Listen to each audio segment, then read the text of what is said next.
ورحمة الله وبركاته. الحمد لله نحمده ونستعينه ونستهديه ونعوذ بالله من شرور أنفسنا ومن سيئات أعمالنا. من يهده الله فلا مضل له ومن يضلله فلا هادي له. أشهد أن لا إله إلا الله وحده لا شريك له وأشهد أن محمدا عبده ورسوله. أما بعد، فإن أصدق الحديث كتاب الله عز وجل، وخير الهدي هدي محمد صلى الله عليه وسلم، وشر الأمور محدثاتها، وكل محدثة بدعة، وكل بدعة ضلالة، وكل ضلالة في النار، أو كما قال النبي صلى الله عليه وسلم.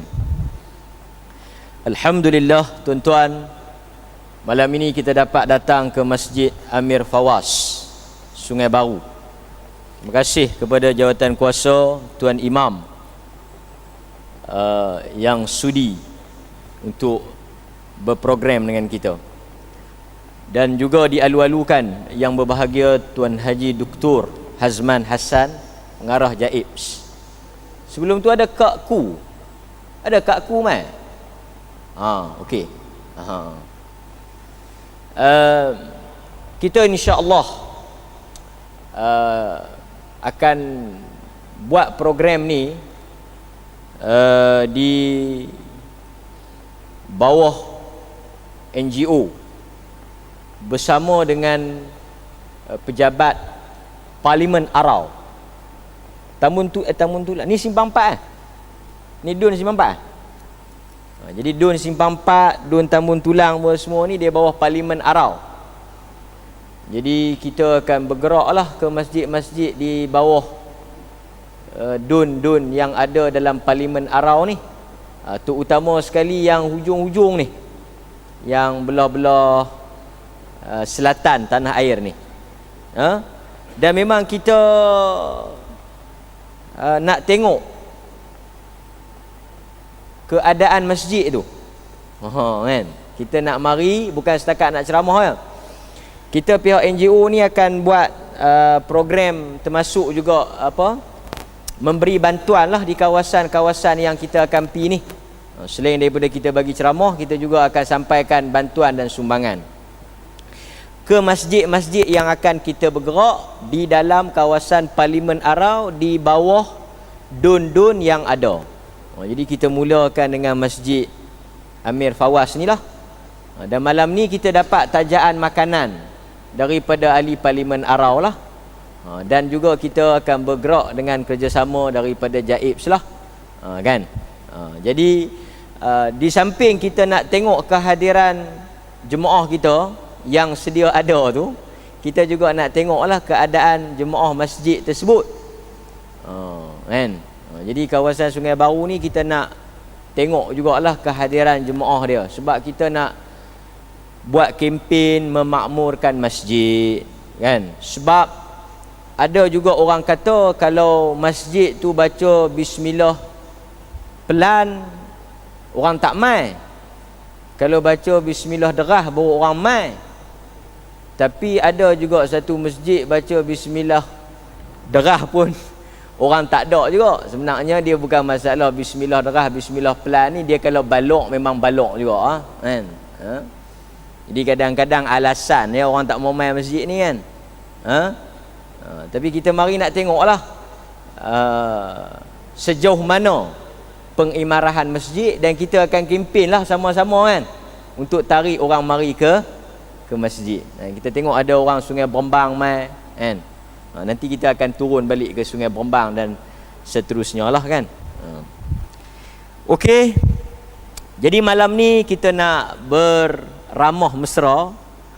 Saya nak bawa lah kisah Nabi Allah Ibrahim alaihissalam. Sebab bila kita dekat-dekat dengan raya Korban ni, kita tidak dapat lari daripada watak yang besar, iaitu Nabi Allah Ibrahim alaihissalam. Dan Nabi Allah Ibrahim ni antara Nabi yang besar, disebut oleh Syekh Abdul Rahman Nasir As-Sa'di dalam kitabnya Taisir Karimir Rahman, dia kata apa? Dia kata nabi yang paling afdal, nabi yang paling baik selepas daripada nabi kita Muhammad, Nabi Allah Ibrahim. Itu disebut oleh Syekh Abdul Rahman Nasir As-Sa'di. Jadi dari sudut rankingnya memang tak dapat ditandingi lah Nabi Ibrahim ni, Nabi Muhammad nombor 1 selepas daripada Nabi Muhammad sallallahu alaihi wasallam, Nabi Allah Ibrahim. Kan?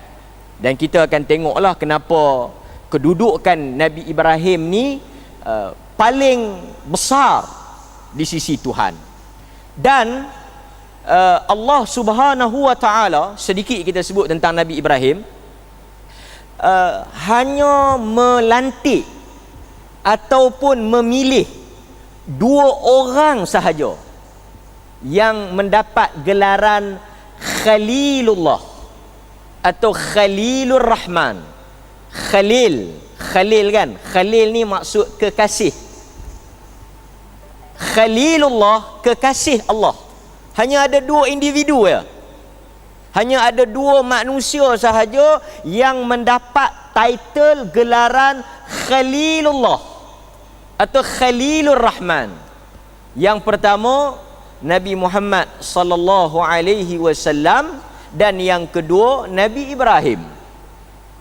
Bahkan ada di kalangan para ulama yang larang, tak benarkan penggunaan gelaran Khalilur Rahman itu selain kepada Nabi Allah Ibrahim dengan Nabi kita Muhammad sallallahu alaihi wasallam. Artinya nak letak nama Khalilur Rahman tak boleh, sebab ia adalah gelaran khas yang diberikan oleh Allah Azza wa Jal kepada Nabi Muhammad dengan Nabi Ibrahim. Dan nampak, bahkan dalam salawat yang kita duk baca itulah salawat yang sahih, bukan selawat yang merepek yang kadang-kadang orang duk ajak tu kan. Selawat yang sahih, ramai orang duk tanya. Dia kata macam mana nak tahu selawat yang sahih dengan tak sahih ni? Sebab ustaz duk kata ada selawat sahih, ada selawat tak sahih. Okey tuan-tuan, pertama kita disuruh selawat. Ni bukan nak cerita bab selawat ni, nak cerita bab Nabi Ibrahim. Tapi pasal Nabi Ibrahim duk dalam selawat, dia kita ceritalah sikit kan. Ramai orang duk tanya, ni saya nak ajak tuan-tuan, nak bagi tuan-tuan faham cara orang kampung mudah faham macam ni ya. Tadi pagi tadi pun masa lepas kuliah subuh saya duk sarapan dengan seorang sahabat, dia pun tunjuk, dia kata boleh amal tak selawat ni. Kita tuan-tuan tak payah jadi ustaz pun tuan-tuan boleh tahu kata selawat tu betul ke tak betul. Macam mana masa saya ajak? Salawat perintah yang disuruh dalam Quran. Allah kata ya innallaha wa malaikatahu yusalluna 'alan nabi ya ayyuhalladzina amanu sallu 'alaihi wa sallimu taslima. Wahai orang-orang yang beriman, Allah dan para malaikat berselawat ke atas nabinya, hendaklah kamu juga berselawat. Jadi selawat adalah perintah Tuhan. Menolak selawat jatuh kafir. Sesiapa yang menolak selawat jatuh kafir, kerana selawat ni perintah. Okey. Cuma bila kita nak berselawat, kita nak kenalah selawat yang betul, pasal dia ibadat. Dan memang sahabat pun bila depa nak selawat, depa mari tanya dekat Nabi. Bila Allah Ta'ala perintahkan ya ayyuhalladzina amanu sallu alaihi wa sallimu taslima, wahai orang-orang yang beriman, selawatlah kepada Rasul. Depa tak tahu. Masa awal-awal turun tu depa tak tahu. Kan? Depa tak tahu macam mana. Depa mari tanya Nabi. Depa kata Tuhan suruh kami buat 2 benda. Tuhan suruh kami bagi salam dan Tuhan suruh kami salawat. Bagi salam kami tahu dah. Assalamu alayka ayyuhan nabi. Macam kita baca dalam tasyahud. Yang tu kami tahu. Assalamu alayka ya Rasulullah. Kami tahu. Tang selawat ni kami tak tahu. Nampak? Masjid ni dia bagi 3 ayat. Siapa yang duk ikut ceramah saya selalu kata, kita nak tahu orang tu suka tak suka kita, kita tengok dia jamu kita tu. Kan? Itu prinsip saya. Mana-mana masjid kalau dia tak tahu ayat, makna dia cemuih lah kat saya. Dia tak maulah saya mai. Kalau tak satu, dia suruh ceramah sat. Saya pergi rata masjid dah tau. Habis pelih lah boleh kata ni. Masjid ni yang tak sampai 3. Kira masjid ni macam mengalu-alukan sungguh lah saya mai ni. Macam tak mau bagi berhenti pula tu. Habis satu minum pula. Kan? Terima kasih lah masjid ni. Kan? Kita pergi rumah orang. Saya kita cerita bab pergi rumah orang ni. Kita pergi rumah orang pun tahu dia suka tak suka dari dia punya serve, dia punya layanan lah. Kalau kita duduk setengah jam tak angkat apa, dia suruh hang balik lah, awak hang tak faham lagi. Tapi kalau habis kita dia mai letak kan Arab punya Arab. Kalau siapa pergi budaya Arab kan, dia akan jamu teh tau. Gelas dia kecil. Dan dia akan suruh anak-anak dia, khadam dia pegang teko. Nampak saja habis dia suruh tuang. Kita kalau tak reti, kembung perut. Nak habaq kata tak mau kita, dia tak boleh. Aib satu benda yang tercela kalau biak kosong.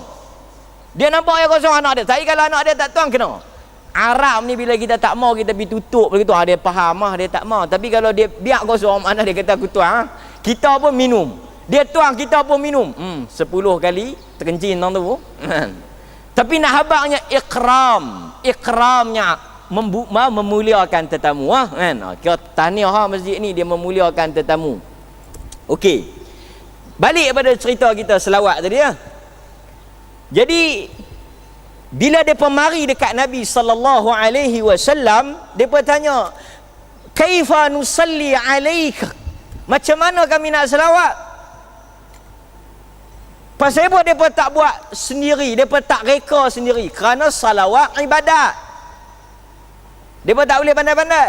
Dan Nabi pun tak habaq kat depa, hampa ni balik pi karang Kediri lah. Kan? Balik pi buat tulis Kediri, pakat-pakat lah. Buat pilah lagu mana pun. Tak kalah aku nak puji diri aku sendiri. Tak. Nabi ajak, Allahumma salli ala Muhammad wa ala ali Muhammad. Nabi ajak, kama sallaita ala Ibrahim ila akhirlah. Artinya tuan-tuan, salawat ibadat yang diajar oleh Nabi. Jadi kalau kita nak tahu itu selawat ke tak, senang saja. Macam mana? Benda tu kita boleh baca dalam semayang masa baca tahiyat.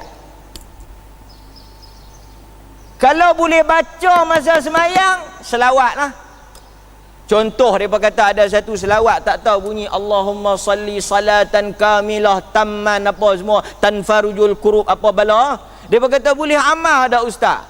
Kita tanya balik, boleh tak pak cik nak baca dalam selawat ni masa tahiyat? Dia kata tak boleh, tak sah. Kalau tak boleh, bukan selawat lah. Nampak? Jadi siapa pun mai ajak, tanya dia sepatah. Ni saya nak tanya pasal orang Perlis ni depa memang semangat nak tanya. Semalam pun sakan tanya. Bagus.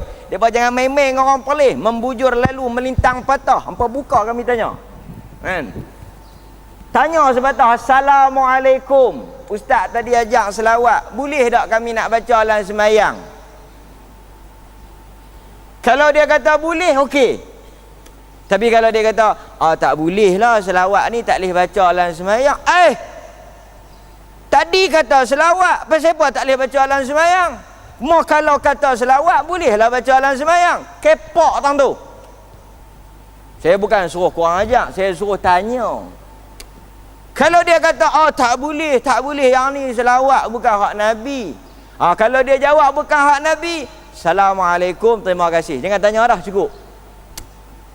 Maka sebab itu dalam Islam prinsip kita, ibadat ni mesti yang mana Nabi ajak, termasuk selawat. Saya tahu Kok belah kampung ni saya pun bukan orang kampung jauh orang Tamun Tulang Pasal tu kalau nak bertanding kok ni boleh lah kan.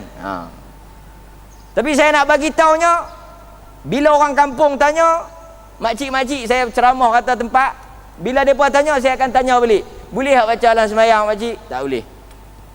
Okey, tinggal bab selawat. Sekali tak habis saudara kita. Dalam salawat banyak para rasul alaihimus salatu wassalam. Tetapi Allah hanya menyebut di dalam salawat nama Nabi Allah Ibrahim. Kama sallaita ala Ibrahim wa ala ali Ibrahim. Pasal apa tak sebut nama wa ala Musa, wa ala Isa, wa ala Ishaq, wa Yaqub? Pasal apa dipilih Ibrahim? Kerana ada kisah dan ada kedudukan Ibrahim di sisi Tuhan. Nampak? Jadi sebab itu kita nak cerita bab Ibrahim ni. Kan? Bukanlah ada kaitan apa pun. Okey. Jadi apa yang kita nak baca ni tuan-tuan boleh tengok dalam surah Az-Zariyat ayat yang ke 24. Ayat yang ke-24. Surah Az-Zariyat ayat yang ke-24. Saya baca sikit lah, lepas tu kita bersuai kenal, beramah mesra. Okey. Allah Subhanahu wa taala sebut dalam surah Az-Zariyat ayat 24. Firman Allah, hal ataka hadithu dhaifi Ibrahim al-mukramin. Allah kata kepada Nabi, adakah datang kepada engkau hadis cerita tentang dhaif? Dhaif ni dalam bahasa Arab tetamu. Orang Melayu guna kan? Orang Melayu guna dif. Dif kehormat. Dif tu apa?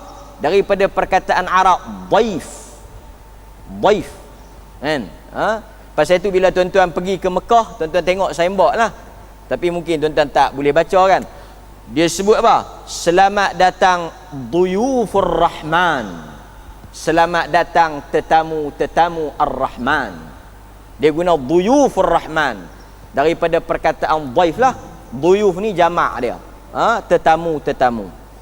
Jadi Allah tanya kepada Nabi Muhammad sallallahu alaihi wasallam, adakah telah datang kepada engkau wahai Muhammad cerita tentang dhaif, tetamu-tetamu Nabi Allah Ibrahim yang dimuliakan?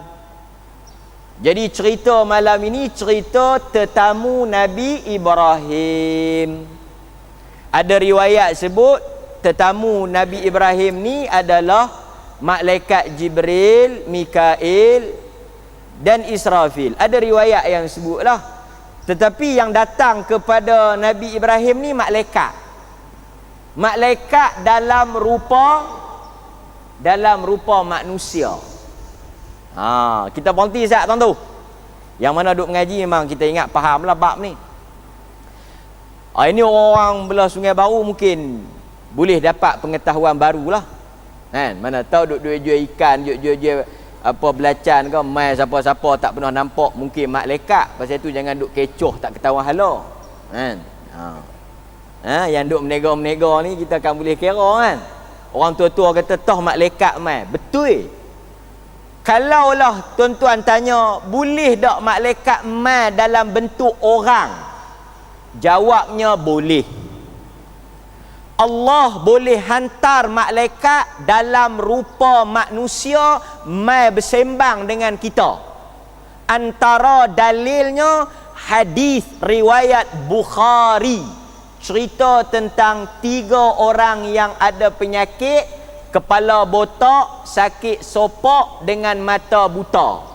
Tuhan hantar mai dekat depa siapa? Malaikat dalam bentuk orang. Untuk apa? Untuk hantar ujian. Panjang hadis tu, tapi saya bukan nak cerita hadis tu. Saya nak ceritanya malaikat dalam bentuk orang. Juga hadis mana lagi yang kata malaikat mai dalam bentuk orang ni? Hadis Riwayat Bukhari cerita 100 orang cerita pembunuh yang bunuh 100 orang. Bila dia mati, malaikat turun. Malaikat syurga dengan malaikat neraka. Malaikat syurga nak bawa masuk dalam syurga, malaikat neraka nak bawa masuk dalam neraka. Bertengkar. Malaikat bertengkar. Syekh Nasiruddin Al-Albani rahimahullahu ta'ala, dia kata apa? Dia kata, cuba tengok, kita tak payah duk heran lah kalau dalam hidup kita ni berselisih pendapat, berbeza pendapat. Manusia yang serba kekurangan ni pun berbeza pendapat. Pasal apa? Pasal dia kata makhluk yang paling mulia, makhluk yang tak pernah silap, makhluk yang tak pernah buat dosa, malaikat pun ada juga yang tak sependapat. Jadi kita tak payah duk pelik perbezaan pendapat laki bini tak bersetuju kan, perselisihan pendapat, bahasa tinggi sikit khilaf lah. Tak payah duk pelik awak atau kita ni duk tak sependapat dah. Habang kat bini kita, malaikat pun ada juga kadang-kadang bertengkar. Jadi malaikat syurga dengan malaikat neraka ni bertengkar. Masing-masing ada hujah dia. Dalam hadis tu cerita apa? Allah hantar siapa? Hantar malaikat dalam rupa orang. Hantar malaikat dalam bentuk manusia untuk menjadi hakim, selesaikan kes malaikat dua ni. Sehingga ada ulama yang kata apa? Ini antara dalil mulia dan tingginya manusia berbanding malaikat. Kerana nak settle kes malaikat pun nak kena hantar manusia. Ada juga kata lagu tu, banyaklah pendapat kita boleh baca kan. Okey. So malaikat ni boleh jadi tak dia mai kat kita? Boleh jadi. Tapi kita tak tahulah kan.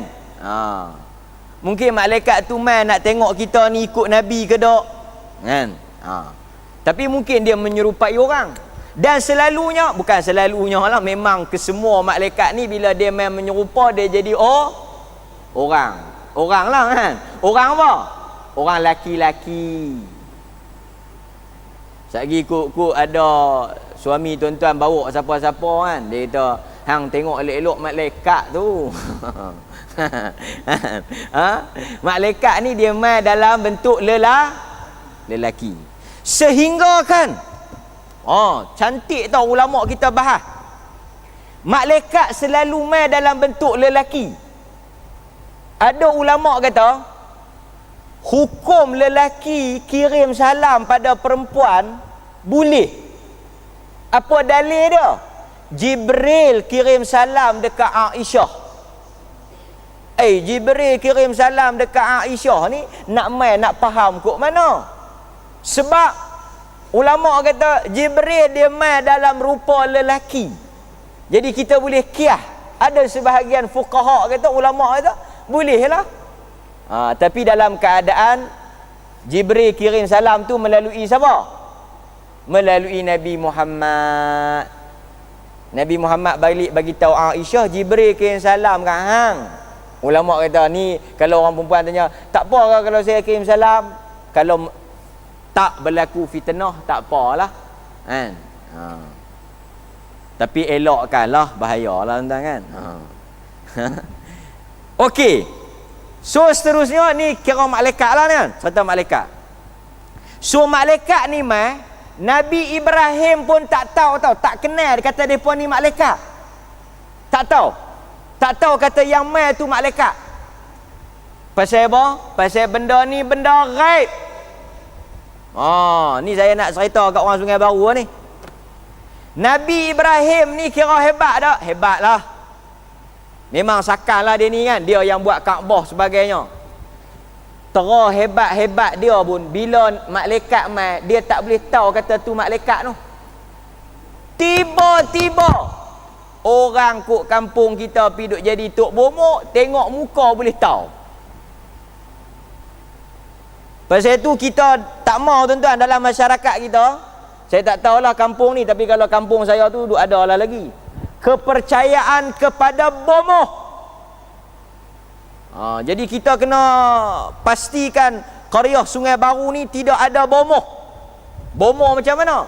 Bomoh yang boleh tahu barang hilang, boleh tahu siapa buat. Ini semua khurafat.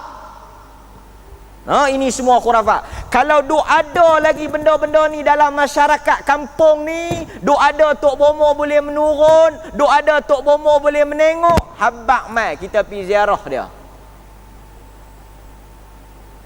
Pasal ikut kampung-kampung ni saya duk dengar-dengar jugalah, ada lagi yang masih mengaku kata boleh menengok, boleh duk menurun dan sebagainya. Nabi Ibrahim tak tahu. Kok dia tengok dia kek bini dia. Jaga malaikat mai. Dia tak tahu. Bila depa mai minta izin, dia pun bagi masuk. Ni cerita Nabi Ibrahim ni, dia pun bagi masuk. Bagi masuk kan. Kita sambung Iddakhalu alaihi faqalu salama. Bila malaikat masuk, malaikat ucap apa? Assalamualaikum. Bagi salam. Bagi salam. Jadi tuan-tuan, ulama tafsir sebut apa? Ucapan salam bukanlah benda baru. Benda salam ni bukan cerita sehari dua ni. Ini cerita daripada zaman Nabi Ibrahim dulu ni. Sebab itu kita kena budayakan ucapan salam. Antaranya disebut dalam hadis, di antara tanda-tanda akhir zaman, apabila salam itu diberikan hanya kepada orang yang dikenali. Kan? Dan Nabi ketika dia sampai di Madinah, pidato dia yang pertama, ucapan dia yang pertama daripada atas unta, dia kata apa? Ya ayyuhan nas, wahai manusia, afshus salam, berilah salam, sebarkan salam. Wasallu bil laili wan nasu bin niyam, at'imut ta'am, wasilul arham, tadkhulul jannah bis salam. Nabi kata, bagi salam, jamu orang makan, sambung silaturahim, bangkit semayang tengah malam ketika manusia tidur, kamu akan masuk syurga. Assalam. Jadi salam ni bukan benda kecil, benda besar. Dan sebab itu ada orang tanya, dia kata, hantu setan ni ada? Ada. Memang ada. Kita beriman. Pasal itu Nabi kata bila kita nak masuk rumah, kita bagi salam. Kalau kita tak bagi salam, dia masuk sekali. Jadi tak payah tuan-tuan duk pergi menuntut ilmu pagar-pagar rumah ni. Nak pagar rumah bagi salam. Nabi tak pernah ajak ayat-ayat pagar rumah ni. Yang Nabi ajak nak masuk rumah, Assalamualaikum warahmatullahi. Bila kita bagi saja salam, setan yang duk tunggu tu, yang balik sekali dengan kita ke, duk tunggu depan rumah tu, dia kata apa? La mabit. Tak ada lah ruang dalam rumah ni untuk kita. Tapi kalau kita celapak mangkit, celapak masuk, dia akan masuk. Nampak?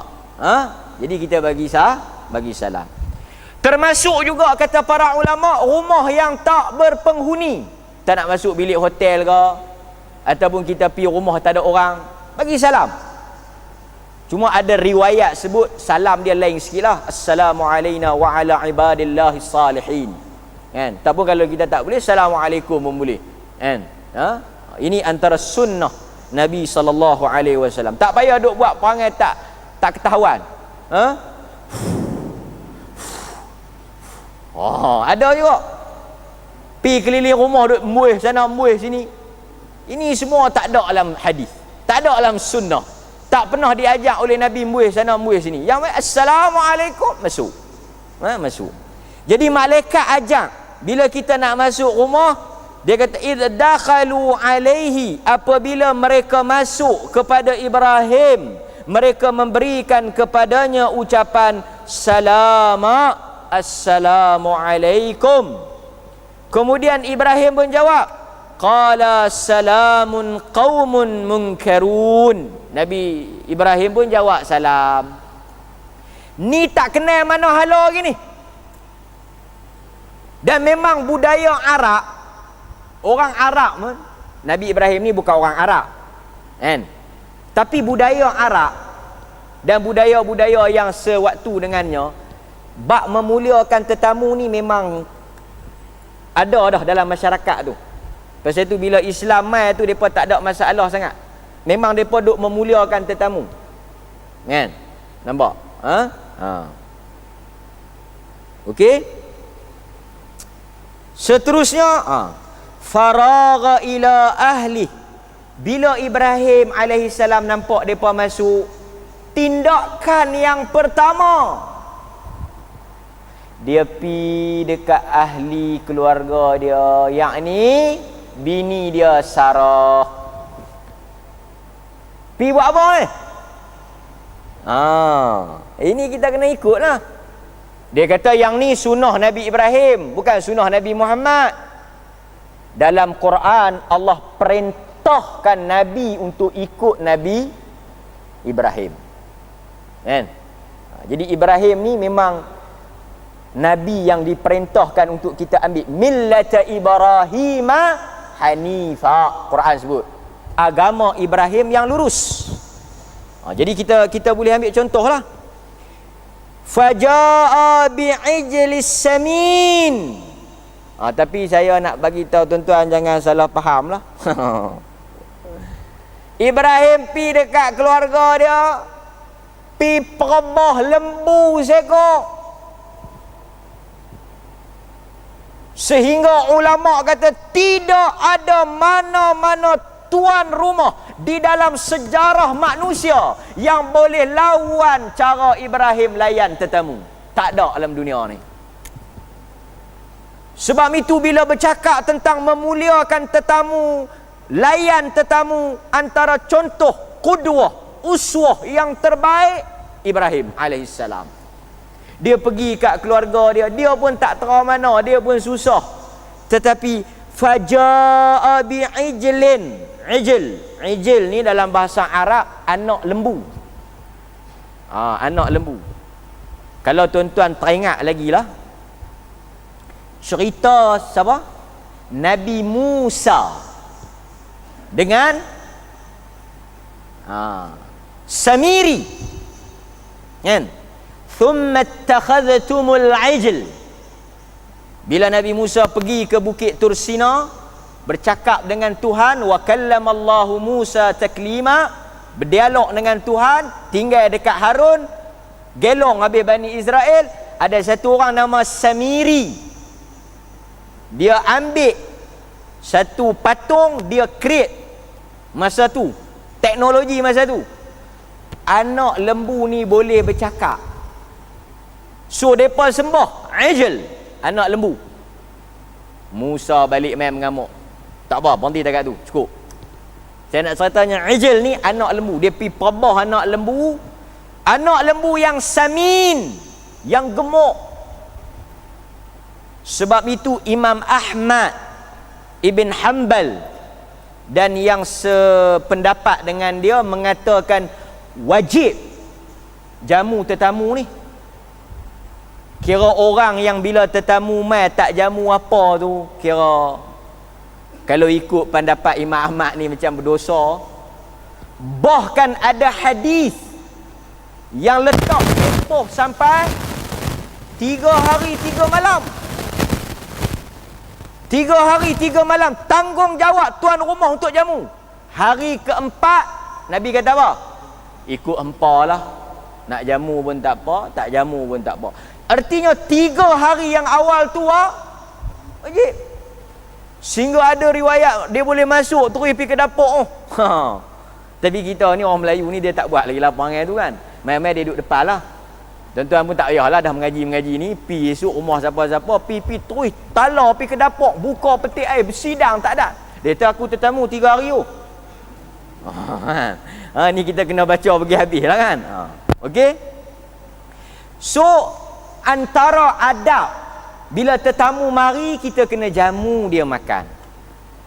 Ini yang ditunjukkan oleh Nabi Allah Ibrahim. Dan ini juga yang berlaku kepada Abu Dzar. Bila dia pergi ke Mekah, dia bertemu dengan Sayyidina Ali Masa cerita dia nak masuk Islam, pasal dia bukan orang Mekah, dia orang Ghifar. Dia pergi ke Mekah, dia tak kenal siapa-siapa, dia jumpa Sayyidina Ali, Sayyidina Ali ajak dia pergi di rumah. Sayyidina Ali jamu dia makan. Memang budaya Arab, tak kenal pun. Hari keberapa baru tanya, hang ni mai mana, nama siapa, nak jumpa siapa. Dia berhabang lah nak mai cari Nabi, nak masuk Islam. Kan? Nampak? Jadi sebab itu Nabi sebut dalam hadis riwayat Imam Muslim, man kana yu'minu billahi wal yawmil akhir falyukrim dhaifah. Sesiapa yang beriman kepada Allah dan hari kiamat, tanda keimanan itu dia memuliakan tetamu. Bagaimana untuk memuliakan tetamu? Salah satu adabnya jamu dia makan. Jamu dia makan. Kan? Cuma Syekh Abdul Rahman Nasir As-Sa'di ketika dia ulas ayat ni, dia kata apa? Dan sebahagian ulama-ulama lain, memang tuan rumah dituntut jamu tetamu, kena layan tetamu. Cerita Nabi Ibrahim, sunnah Nabi Muhammad, masak bagi, kan? Berkat. Tetapi dalam kegairahan kita jamu tetamu, Islam meletakkan prinsip jangan melampau dan jangan menyusahkan diri kita. Ni saya kena habaq juga. Sehari ikut masak habis, bergolok, bergadai, berhutang, piutang pasal nak jamu tetamu. Mai-mai dia kata, ni orang nak mai rumah kita ni, ada apa? Kan, mai tengah bulan pula. Kita nak jamu apa? Kita jangan lekeh. Kita pun lebih kurang Nabi Ibrahim juga. Cari, kalau tak boleh lembu, kita cari tulang-tulang, tongkoi-tongkoi apa? Jangan main tongkoi pun kat 30. Kita tak ada ni, beda kita pun tak ada, tak lepas. Tak apa berhutang. Islam tak suruhlah sampai ke tahap tu. Janganlah melampau kan. Sayyidina Umar radhiyallahu an, bahkan ada riwayat lain sebut apa? Ada sahabat yang jamu roti dengan garam. Ada riwayat sebut ada sahabat bila tetamu mari rumah dia jamu roti dengan garam. Lepas tu dia kata apa? Kalau tak pasal Nabi kata jangan bersusah payah, kami pergi cari hak lebih hebat-hebat lagi. Tengok bahasa dia tu.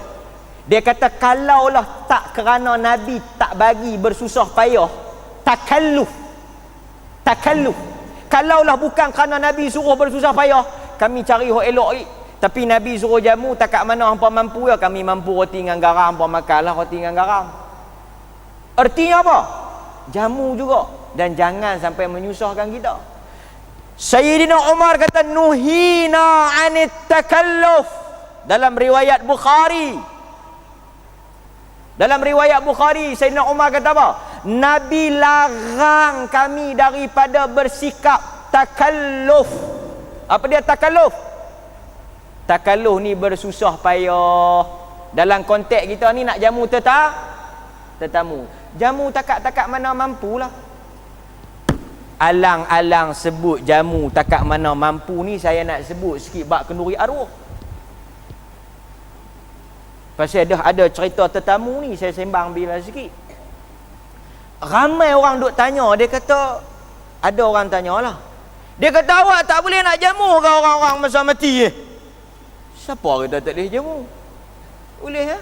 Tak ada siapa larang. Makan ni tuan-tuan, yang tak boleh bulan puasa waktu siang ya. Lain pada bulan puasa, siapa nak makan lah. Yang tak boleh makan ni bila? Bulan puasa siang. Lain pada bulan puasa, tak ada siapa larang, makan lah. Cuma kita bagi tahu, katakanlah orang luar mai rumah kita. Ni kita nak bagi faham juga ni. Katakanlah orang luar mai rumah kita. Orang mana-mana mai ziarah mengunjung rumah kita. Kita masak nak jamu depa, boleh tak boleh? Boleh. Pasal depa tetamu, kita jamu. Sunnah. Jamu tetamu, tak ada masalah. Dan satu lagi, alang-alang sebut. Ada juga orang ajak kata tak boleh makan atas rumah si mati. Tak tahu mai hadis mana. Kok orang Sungai Baru jumpa abang mai kat saya, Ustaz. Saya tak jumpa. Saya tanya mufti, duk sembang dengan dia. Ada hadis kata tak boleh makan atas rumah si mati ni. Dia kata dia pun tak jumpa. Cukup lah. Kan? Pasal ada. Boleh kita tak ada. Tak boleh makan. Sehingga kan ada setengah-setengah tempat nak menyusu anak kena turun pergi ke tanah. Tak boleh makan dah rumah. Saya nak abang kat tuan-tuan ni, tak ada hadis lepas tu boleh makan. Yang tak boleh makan ni orang mati saja. Orang hidup makan. Okey, balik pada kenduri arwah. Pertama, kenduri arwah ni banyak orang tanya. Dia kata pasal apa tak boleh buat. Dia tak, kita nak jamu orang mai baca. Tuan-tuan, pertama dalam hadis jelas menunjuk bahawa amalan ini bercanggah dengan amalan Nabi. Bercanggah. Cukup, tutup. Siapa nak buat, terpulang. Tetapi dia bukan amalan Nabi, dia bukan amalan sahabat, dia tidak ada riwayat yang menunjukkan Nabi dan sahabat buat. Sesiapa yang buat, dia telah melakukan sesuatu yang tidak dilakukan oleh Nabi. Takat tu ya. Dia kata duit saya habis saya nak buat, silakan. Dia kata ramai orang lain nak buat, silakan. Dia kata ada tok guru kata boleh buat, silakan. Kita main habaq buah Nabi. Ambuh dia macam bang dah lah. Kita bang lah dulu Ustaz, tuan-tuan. Ayah pun tak ada minum ni. Kita bang dulu lah. Sekali kita sambung sikit lagi. Ayat ni pun tak banyak lah. Satu ayat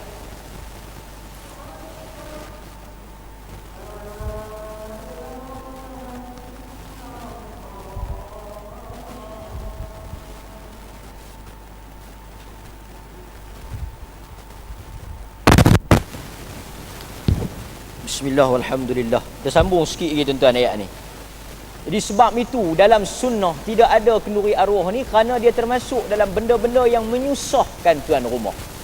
Pasal itu dalam sunnah kita bawa makan pada orang yang mati. Bahkan dalam hadis dia termasuk daripada perkara-perkara yang dilarang. Kalau kita nak baca doa, nak baca Quran, nak bagi kat si mati boleh tak? Boleh. Masing-masing baca. Katakanlah saya mati, tuan-tuan nak baca kat saya, baca di rumah. Tapi tak payah main baca lah di rumah saya. Lepas tu suruh bini saya masak pula. Dia pula dalam iddah. Duit pula tak apa nak ada. Dah habis dah selapis urus jenazah. Habis dah rentah dah 7-800. Ini semua termasuk dalam apa? Termasuk dalam larangan Nabi takallu. Dia kita kesian lah, kita sayang lah, buat pila buah penghabis bagi kat si mati. Banyak lagi tuan-tuan, buat korban bagi si mati, sedekah, wakaf atas nama si mati. Banyak lagi benda. Kita buat tuan-tuan sesuatu yang kita harap Tuhan balas. Buat benda yang bercanggah yang Tuhan nak, Tuhan tak balas. Lagu mana kita pusing pun tak lepas. Pasal itu Quran kata jaga-jaga. Di antara manusia yang paling rugi, manusia yang melakukan amalan di atas muka bumi dan yuhsinuna annahu sun'a.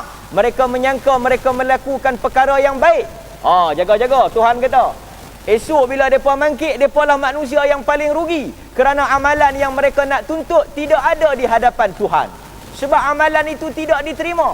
Quran kata, bukan saya, bukan jabatan agama, bukan jabatan mufti kata, bukan JAKIM kata. Quran kata, kerana amalan yang mereka buat itu bukan amalan yang baik, tetapi mereka sahaja yang sangka kata baik.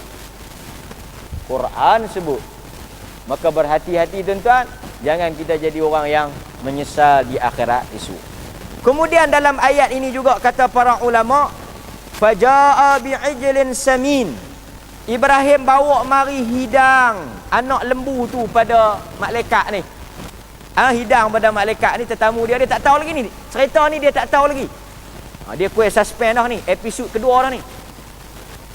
Ulama kata dia tak semawa pun tetamu dia mai tolong angkat ke apa ke.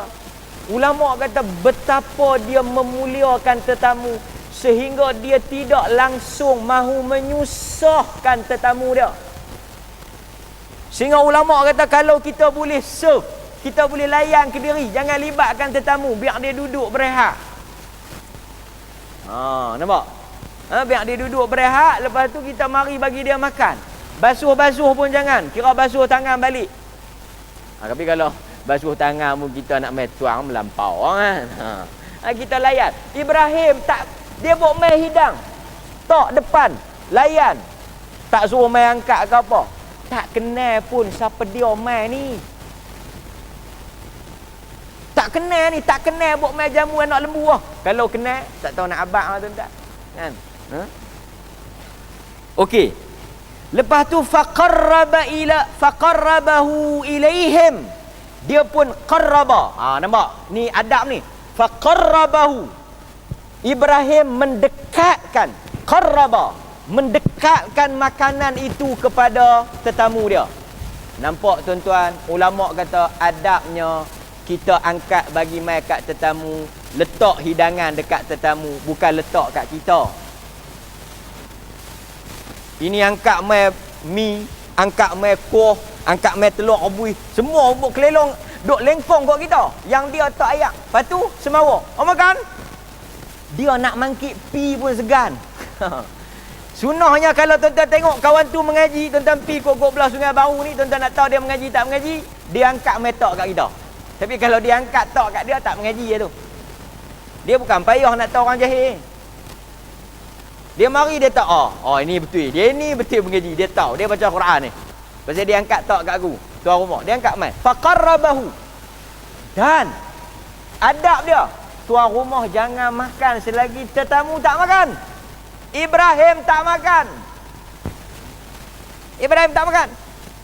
Kita cedok masuk. Tak makan ni. Dia tengok kita, kenyang lah. Makan. Bagi dia makan. Melainkan, kata ulama, kalau kita tak makan, dia tak mau makan. Kita boleh makan. Sengah-sengah ni, macam saya ni, kalau tuan-tuan tak makan, saya tak makan lah. Jenis tawaduk. Tuan-tuan kena makan. Kalau tidak saya telan tak lepas. Kalaulah situasi tuan-tuan tahu dia ni segan. Kan, takut lagi hang tengok aku tengok hang, sejuk begitu. Kita duk nak buat Ibrahim, nak tunggu dia makan. Dia pula segan nak makan, tengok kita. Tengok aku tengok hang. Tengok mi rebus, aku pun tengok mi rebus, lah tak makan. Berlaku kepada siapa? Sayyidina Abu Bakar As-Siddiq radhiyallahu an. Bila mari satu rombongan tu tetamu Nabi. Kemudian Nabi sebut dekat sahabat, siapa-siapa dah nak bawa balik tetamu ni pergi jamu rumah dia. Abu Bakar pun angkat tangan, dia kata, ya Rasulullah, saya jamu dia. Dia panggil anak dia, bawa pergi balik rumah. Bagi tahu dekat mak hang ni tetamu Nabi, suruh dia jamu. Balik pergi kan. Pendekkan cerita, mak dia pun kata, khabar dah. Kita nak makan pun tak ada, pandai-pandai bawa balik. Kan? Kemudian bini Abu Bakar As-Siddiq pun masak suruh makan. Tetamu tak mau makan. Tetamu kata, mana Abu Bakar? Abu Bakar tak balik lagi, tapi dia suruh makan. Dia kata, kami tak akan makan melainkan Abu Bakar makan. Anak dengan bini dia susah hati. Sekali kalau Abu Bakar balik, tahu kata mereka tak makan, jenuh kena marah. Balik mai lah Abu Bakar. Abu Bakar tanya, makan tak? Tak makan. Maki anak dia. Oi, bukan aku suruh hang bagi dia makan. Dia sebut dalam perkataan Arab, ya ghuntar. Dia macam maki lah, kan? Pasal awak tak makan? Dia kata, mereka tak mau makan kalau hang tak makan. Tapi jangan makan pasal makanan tak banyak. Anak dia bagi tahu jangan makan, makanan tak banyak. Suruh depa makan, depa tak mau makan. Nak makan sekali tak cukup. Lah kali dia buat apa? Dia tutup lampu. Lah hadis tu sebut dia tutup lampu. Dia nak buat-buat macam makan lah. Bila kelam tak tahulah makan tak makan. Tuan-tuan pun gamak nampak kata tak lepas, tutup lampu. Hadis Abu Bakar. Pak orang tanya pasal buang tutup lampu. Hadis. Dia tutup lampu. Abu Bakar pun buatlah makan. Yang menariknya tuan-tuan, bila Abu Bakar buat nak makan, makanan tu macam tak habis. Cedok makan. Abu Bakar kata, "Hei, min amali syaitan." Ni syaitan. Tengok tuan-tuan tawaduknya Abu Bakar. Makanan berkat jadi banyak, dia tak kata dia tu pandai. Dia tak kata, tadi tak ada nak. Tengok kaki ya. Tu kita. Hak yang ustaz-ustaz tu guru hak duk kan. Dia mulut masin tangan pun semua. Abu Bakar kata ni semua kerja syaitan. Buka lampu, tengok-tengok makanan duk ada. Abu Bakar pun makan sekali kenyang, barakah. Artinya kalau tetamu tak mau makan, kita makanlah kan. Makan sekali. Cuma yang menariknya kan, faqarrabahu ilaihim qala ala ta'kulun. Bila angkat, Ibrahim kata kat tetamu dia, ala ta'kulun, mau tak makan? Ulama kata bahasa tu bahasa yang paling lembut. Sudi tak nak makan? Kalau kita makan, kita ni bukan ajak, suruh. Tapi tak apalah, ulama kata yang ni pun tengok tempat lah. Macam orang Perlis memang dia kasar sikit kan. Macam saya bukan marah ni, bahasa orang Perlis. Bukan kasar ni, orang duk kata kasar, bukan kasar, bahasa orang Perlis. Kalau nak lembut, panggil orang Kelantan ceramah. Dia maki pun macam dia duk melawak. Kan? Jadi kalau boleh tu, kita kata tu jangan bagi tetamu tu terasa. Makan? Hang tak makan? Aku makan dah. Dia dengar pun tadi berselera lah. Lepas tu terus tak lalu. Jaga kata-kata. Kita tak larat ke, kita letih ke, macam mana ke, kita baru lepas bergaduh dengan bini kita ke, jangan pamerkan benda itu di hadapan tetamu. Ini sunnah. Yang dia pun mana nak tahu kita duk bergaduh dengan bini kita. Dia pun main lah. Kita baru duk bang-bang dengan bini kita, dia pergi salam. Kan, duk angin lagi. Kita boleh nak main? Masuk. Dia angin dengan bini dia, bawa main kat kita. Kita ada kata awak dia ni angin ni. Dia ni yang ni dia panggil ilmu apa? Sababun nuzul. Jangan main-main. Kalau hadis dia panggil sababul wurud. Pasal apa dia ni marah ni kan? Kita kena tahu pasal itu.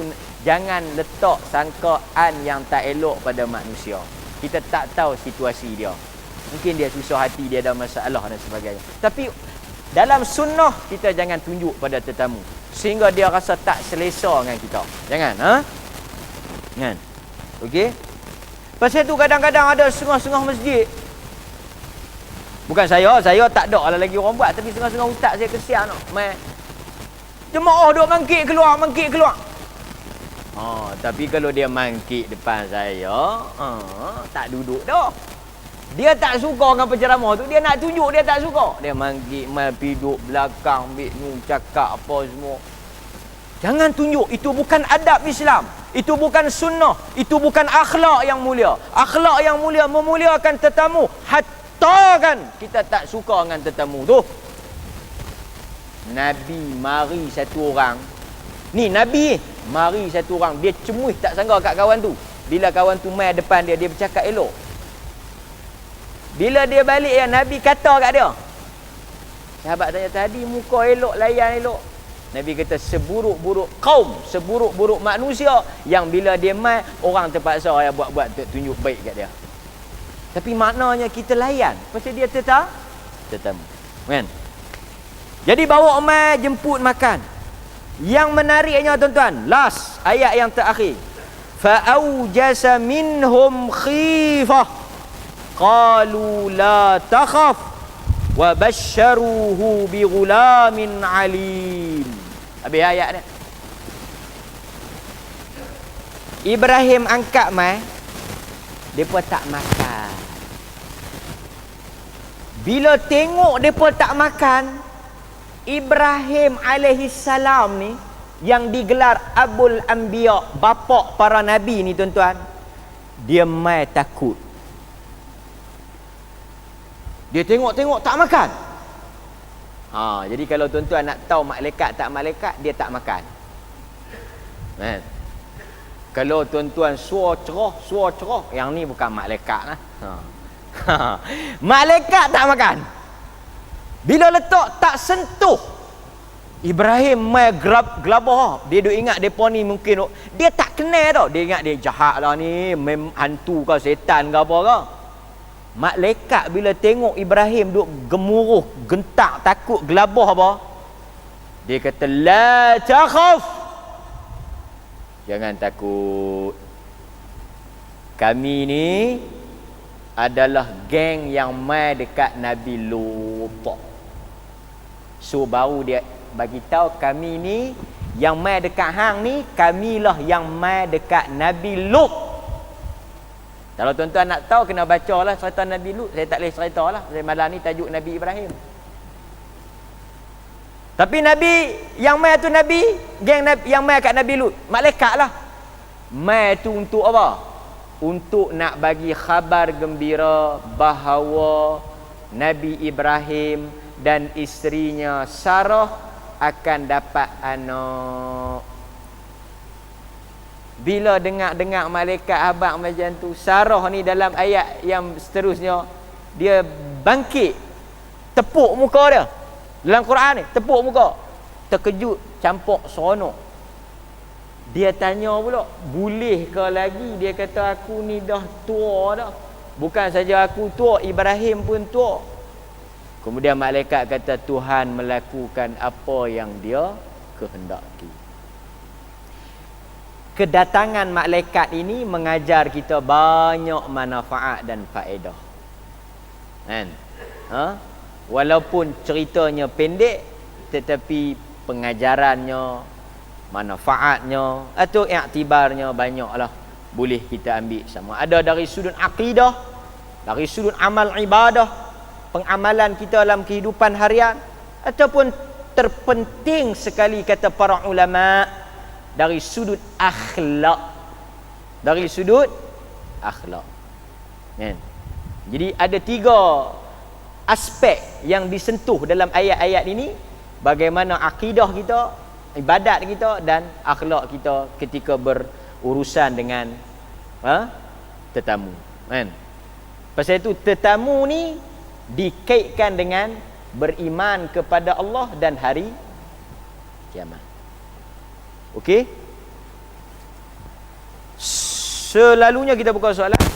Kita bukalah pada tuan-tuan untuk kod tuan-tuan nak tanya.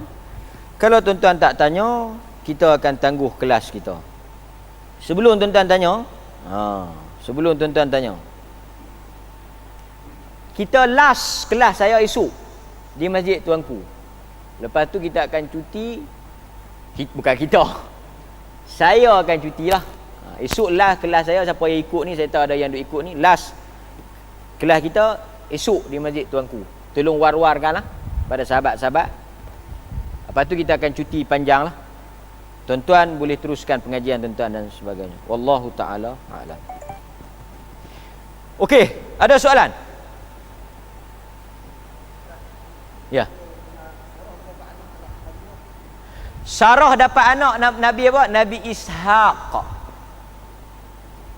Daripada Ishaq lahirnya Yaqub.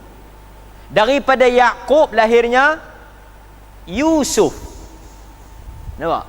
Kama sallaita ala Ibrahim wa ala ali Ibrahim. Daripada keturunan Ibrahim tu lahirnya. Tuan-tuan tengok hebat Ibrahim ni. Soalan Haji Gani saya jawab kan. Soalan orang kaya. Okey. Nabi Ibrahim kahwin dengan Sarah. Orang Melayu Siti Sarah. Kan? Sarah tak ada Siti lah. Sarah. Lahirnya Ishaq.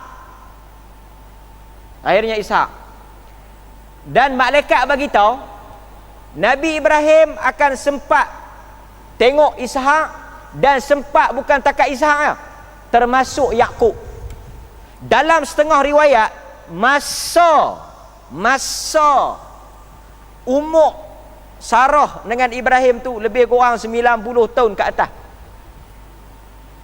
So jangan pandang sebelah mata. Kalau 60 ni, kan? Ada lagi. Dan tuan-tuan, ada orang tanya, kita kahwin ni kena beranak tak? Tuan-tuan, Ibnu Abbas kata esok, kalau Ibnu Abbas kata kalau esok mati, Hari ni Dan kahwin, aku kahwin. Dan kahwin kena dapat anak ah. Okey, tak apa, balik cerita. So Ibrahim kahwin dengan Sarah dapat Ishak. Ishak lahirnya Yaqub. Yaqub lahirnya Yusuf. Daripada ini lahirnya keturunan Nabi lah. Dan Ibrahim ada bini nombor 2. Poligami ni sunnah para Nabi. Kahwin pula dengan Hajar. Daripada benih Hajar keluarnya Ismail. Daripada benih keturunan Ismail lahirnya Nabi Muhammad sallallahu alaihi wasallam.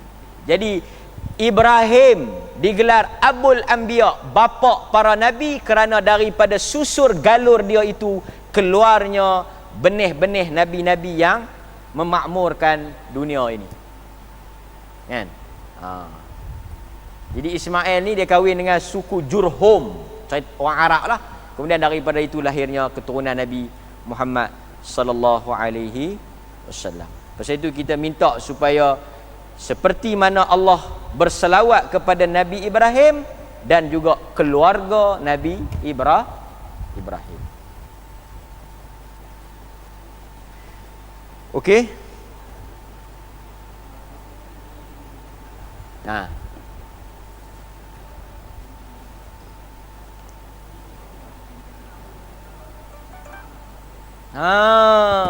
Okey. Lafaz Ta'ala. Ta'ala ni makna maha tinggi, maha besar. Tuan-tuan orang kita, termasuklah tuk-tuk imam dan siapa-siapa lah semualah, bacalah bagi betul. Kalau orang awam salah tak apa li. Tuk-tuk imam kadang-kadang dia baca tiap khutbah, innal hamdulillah. Dia tak pernah dengar sama ada tu imam tu baca betul atau kita lena. Dia innal hamda. Ada kita dengar diperlih, dia innal hamdulillah. Maka sebab itu Arab ajak kita kalau tak tahu bari hujung kita jangan baca, kita sengak. Taskun taslam. Buh bari mati selamat. Ada orang dia bubuh assalamualaikum warahmatullahi ta'ala, dia nak sebut warahmatullahi ta'ala wa barakatuh. Kita tahu dah kata dia ni memang jahil. Pertama, boleh tak kita nak bubuh ta'ala ke tabaraka wa ta'ala ke? Sebahagian ulama kata boleh, kerana itu memang sifat Allah Ta'ala. Seperti Allah Subhanahu wa ta'ala, Allah Ta'ala, Allah Azza wa Jal, Allah Tabaraka wa Ta'ala. Itu semua kita boleh sebut kerana itu memang sifat Allah Azza wa Jalla, sifat yang agung. Jalla, kan? Jalla jalaluh, kan? Sifat yang agung. Cuma assalamualaikum warahmatullahi ta'ala cukup ah. Kalau dia nak buh wa barakatuh boleh lah, tapi tak ada lah. Salahnya tak mana bila assalamualaikum warahmatullahi ta'ala wa barakatuh. Ta'ala ni hujung dia tak ada wa barakatuh, kan? Sebab tu macam orang kita duk baca doa, tuan-tuan, ni bagus juga soalan Cikgu Me'er ni. Pertama, banyak ada orang amal assalamualaikum warahmatullahi ta'ala wa barakatuh, ramai. Sebab tu kita duk ajak, ramai orang buat, bukan boleh pakai pun. Tu mau kena faham elok-elok tu, bahasa tu. Dia kata ramai orang duk baca ta'ala wa ba, ta'ala wa ba. Ramai, bukan benda betul. Pasal tu kita tak payah duk kira ramai orang buat ke apa ke, biar pi orang. Itu satu. Yang kedua, tuan-tuan, apa dia? Bila kita nak buat, biar kita tahu, jangan taklid buta. Biar kita tahu. Maknanya kita tahu pasal apa baca macam ni, pasal apa baris macam ni. Biar kita mengaji, biar kita tahu. Jangan pantang orang baca, kita baca. Pantang orang buat, kita buat. Ambus. Ini kita pasal itulah Quran kata wala takfu ma laysa laka bihi ilm. Jangan kamu buat, jangan kamu ikut benda yang kamu tak tahu. Tak tahu kita jangan buat. Kan? Dan agama tak bagi kita ikut. Ni pi Mekah lah ni. Saya cerita bila dah kebetulan semua ni benda bukan kita rancang, kebetulan semua yang saya sebut ni. Cikgu tanya, kebetulan pula orang pi Mekah. Bila orang pi Mekah, ini termasuk dalam larangan Ibnu Umar tadilah, takalluf. Baca doa pusing tawaf. Ni bawa buku. Gantung. Orang ni tak boleh lah. Gantung. Kalau ni gantung berat kan gantung. Lepas tu bukalah. Baca. Tu takalluf oh. Itu benda yang Nabi larang. Memberat-berat kan. Makcik tu terus tak baca pun jenuh pimpin. Mana nak pimpin, mana nak tengok orang, mana nak baca. Kenapa? Kita bagi tahu tidak ada dalam hadis. Tak ada dalam hadis. Tuan-tuan kena ingat tu bila ajak pergi orang Mekah, ni hang masa tawaf hang bacalah doa apa-apa, tak ada dalam hadis. Baca Rabbi zidni ilma warzuqni fahma Rabbana atina fid dunya hasanah. Apa dia lagi tahu? Saya tak tahu ustaz, yang tahu subhanallah subhanallah. Habuh subhanallah subhanallah. Dia kata sah tak? Sah. Tu satu contoh masyarakat kita takalluf tadi ni. Kalau tak tahu ta'alahi wa barakatuh bagi assalamualaikum cukup. Assalamualaikum warahmatullahi cukup. Tak payah duk ta'ala sekali dia jadi tak kena terus. Termasuk juga kadang-kadang kita pergi duk belah-belah kampung bukan kampung tuan-tuan, kampung lain. Bila kita tanya ambil wuduk macam mana? Ada doa basuh tangan ada doa. Basuh muka ada doa. Pertama, bukan saya kata. Dr. Yusuf Al-Qaradawi kata. Dr. Yusuf Al-Qaradawi kata apa? Dia kata ada orang dia jumpa tak semayang. Tak tahu dia bohong tak bohong. Tapi dia kata ada orang dia jumpa tak semayang. Lepas tu bila tanya pasal apa hang tak semayang, dia kata tak reti ambil wuduk. Dr. Yusuf Al-Qaradawi, ketua ulama dunia, dia kata apa? Hei, takkan wuduk tak reti? Basuh muka, basuh tangan. Dia jawab balik. Dialog tu dia sebut dalam As-Sunnah wal Bid'ah. Dalam buku dia As-Sunnah wal Bid'ah ada terjemahan. Dia sebut cerita tu. Dia kata takkan hang tak tahu ambil wuduk, basuh muka, basuh tangan. Dia kata basuh muka, basuh tangan dia tahu lah. Apa tu yang hang kata tak reti? Dia kata doa ketika basuh tu yang dia tak hafal. Dr. Yusuf Al-Qaradawi kata apa? Ini antara bukti buruknya bid'ah apabila benda yang tidak diajar oleh Nabi ditambah dalam ibadat sehingga orang menyangka itu perbuatan Nabi, menyebabkan ada orang yang tinggal bila dia tak boleh buat. Sehingga Dr. Yusuf Al-Qaradawi kata benda ini tidak ada dalam hadis. Yusuf Al-Qaradawi kata tak ada dalam hadis. Doa-doa tu ada dalam hadis? Tak ada. Bila tak ada tak payah buat.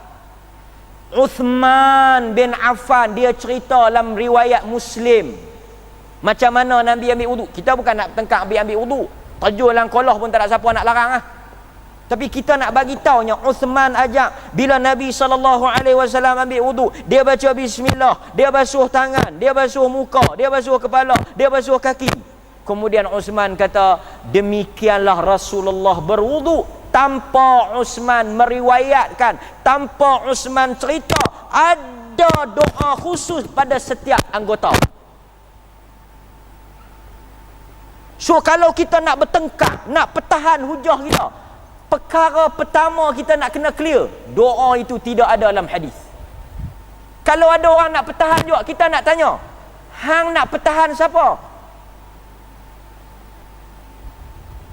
Kalau dia kata dia nak pertahan Nabi, kita kata benda ni tak ada dalam hadis. Tak ada dalam amalan para Nabi. Tidak ada dalam sunnah.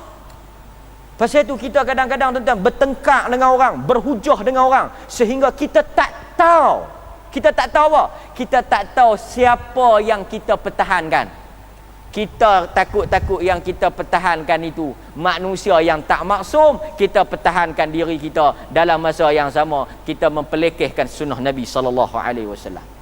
Pasal itu lafaz-lafaz macam ni kita akan boleh tambah. Okey, contoh. Ini pun kebetulan saya tak rancang nak cakap. Cikgu pergi tanya. Contoh, Tu perkataan ta'ala. Satu lagi perkataan Sayyidina. Sayyidina. Saya minta maaf lah, saya nak kena sebut lah pasal masjid ni. Tak tahu kita nak pusing bila pula, tapi kita akan pusing lah. Sayyidina. Sayyidina, kita tengok Sayyidina. Dia kata Allahumma salli ala Sayyidina Muhammad. Tuan-tuan, luar semayang nak sebut Sayyidina wa Habibina wa Syafi'ina wa Maulana, sebutlah. Tetapi bila dalam semayang, boleh tak kita buh Sayyidina? Tak boleh, ha? Ni jangan main-main ni. Amboi duk kira bab Sayyidina orang lepas ke bulan dah, Ling Chong Wei menang Perak dah, dia duk kalut Sayyidina ni. Ni tuan-tuan bukan benda kalut tak kalut, ni benda agama. Agama kita bukan boleh kira kecil tak kecil. Semua benda dalam agama semua besar. Sebab Nabi bukan buat main benda remeh-temeh. Nabi buat main benda besar. Dan tuan-tuan yang dengar malam ni, sebarkan orang Sungai Baru. Orang demak depa tak berapa nak clear. Itulah hangpa tak mau main. Ha? Sayyidina, benda baik. Tuan kami. Saya selalu bagi tahu tuan-tuan, Nabi ketika ajak sahabat, dia tak sebut Sayyidina. Allahumma salli ala Muhammad wa ala ali Muhammad. Takkanlah Nabi nak puji diri dia sendiri. Kita lah nak kena bubuh. Takkanlah macam tuan-tuan, takkan abang saya ni Datuk, Doktor, Tan Sri, Profesor Madya. Orang tak cerdik ya yang duk angkat. Tuan-tuan, kalau tuan-tuan hebat pun, tuan-tuan kalau tuan-tuan Datuk, tuan-tuan kenal Datuk? Tuan-tuan kata saya cikgu sekian kan, nak tanya. Okey, yang ni orang cerdik. Tapi saya ni Datuk kaya sekian, Profesor Madya sekian. Kita faham lah, dia ni memang tak boleh pakai. Tak ada manusia, Nabi kata tak ada manusia yang man tawadda'a rafa'ahu Allah. Siapa yang tawaduk, Tuhan akan angkat dia. Pasal itu bila orang mari dekat Nabi, ya Sayyiduna, wahai Tuhan kami, anak kepada Tuhan kami, Nabi kata la tatruni, jangan melampau-lampau angkat aku seperti mana Kristian mengangkat Nabi Isa. Panggil aku Abdullah wa Rasuluh, hamba Allah dan Rasulnya. Okey, kalau soalan simple ya, kalau kita kata boleh tambah Allahumma salli ala Sayyidina dalam selawat, Nabi tak tambah. Kenapa kita tak tambah dalam benda-benda lain? Misalnya azan, asyhadu anna sayyidana, boh Sayyidina tak cukup. Sayyidana wa habibana wa syafi'ana wa maulana Muhammad Rasul. Saya ingat Bilal macam tu, bukan kata pejabat agama pecah. Anak Qariah mengkatok terus lepas tu. Tak payah tunggu pejabat agama pecah. Orang akan kata pelik. Pasal tu saya cakap, saya kata mudah ya. Kalau kita duk kira baik, benda baik. Senang ya.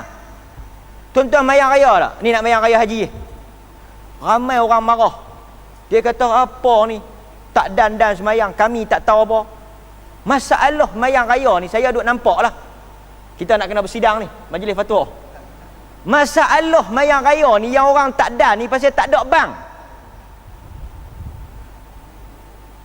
Dan bank ni saya ingat tuan-tuan, orang Sungai Baru ke, Sungai Lama ke, sungai apa ke, memang sepakat bank ni bagus ya. Kita cadangkan tahun ni seluruh perlis. Pasal perlis ni dia berkata beling pada orang, kita bagi beling sungguh. Kita keluar arahan semua masjid dalam perlis bank raya. Kalau orang tanya kita, awak hampa perlis ni pergi duk bank hari raya ni, sembahyang raya orang tak pernah bank. Apalah salahnya, kami bank saja, bukan mencarut pun. Maka kita, tuan-tuan, alah apa ustaz kata macam ni? Sebab manusia ni kalau kita cakap, dia tak berapa nak dapat tangkap. So kita bagi dia tangkap. Raya ni kita bank, satu bank. Dalam raya juga tak ada qomat, orang pun tak tahu. Maka kita qomat. Dan saya ingat semayang raya ni 2 rakaat tak padan lah. Puasa sebulan, semayang 2 rakaat padan ke tuan-tuan? Tak padan. Kita puasa 30 hari, tata raya 2 rakaat sembahyang. Korang-korang 4. Tahun ni kita buat 4. Kita buat 4. Perlis tahun ni kami sembahyang 4. Orang tak awak hampa blend. Kami sembahyang lebih pun hampa kacau. Dulu kami buat pelik, buat korang hampa kacau. Kami nak buat lebih pun hampa kacau. Pasal masalah dia bukan, kita bukan tak sembahyang tuan-tuan. Bukan tak sembahyang. Kalau, awak boleh tak sembahyang raya. Tak, kita sembahyang lebih. Kau tak sembahyang salah. Ni kita sembahyang lebih. Boleh sembahyang lebih? Tak boleh. Tak sembahyang terus pun tak boleh. Sembahyang lebih pun tak boleh. Bahasa ni kita ingat semua orang boleh faham lah. Pasal tu, jawab pada cikgu tadi ni. 9.20 lah. Lapang asyik lah. Ta'ala ni lafaz yang tidak ada kaitan lah, maknanya bolehlah ditambah kerana dia memang sifat Allah Ta'ala. Tapi apabila mai pada macam selawat pasal sifat tak boleh, kerana Nabi tak tambah. Saya bawa perkataan Ibn Hajar Al-Asqalani rahimahullah, imam dalam mazhab Syafi'i, tahun 800 lebih. Dia kata apa? Dia kata boleh nak tambah Sayyidina, tetapi di luar daripada semayang. Ibn Hajar Al-Asqalani Asy-Syafi'i, dia kata apa? Apabila dalam semayang kita kekalah dengan lafaz sebagaimana yang diajar oleh Nabi sallallahu alaihi wasallam.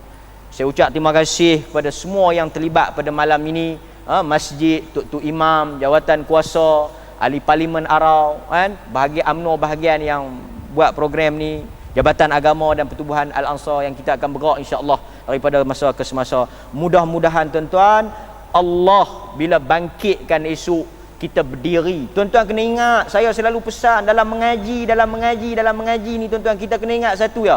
Kita nak bangkit esok, kita nak berdiri belakang siapa? Tuan-tuan nak berdiri bukan belakang saya, bukan.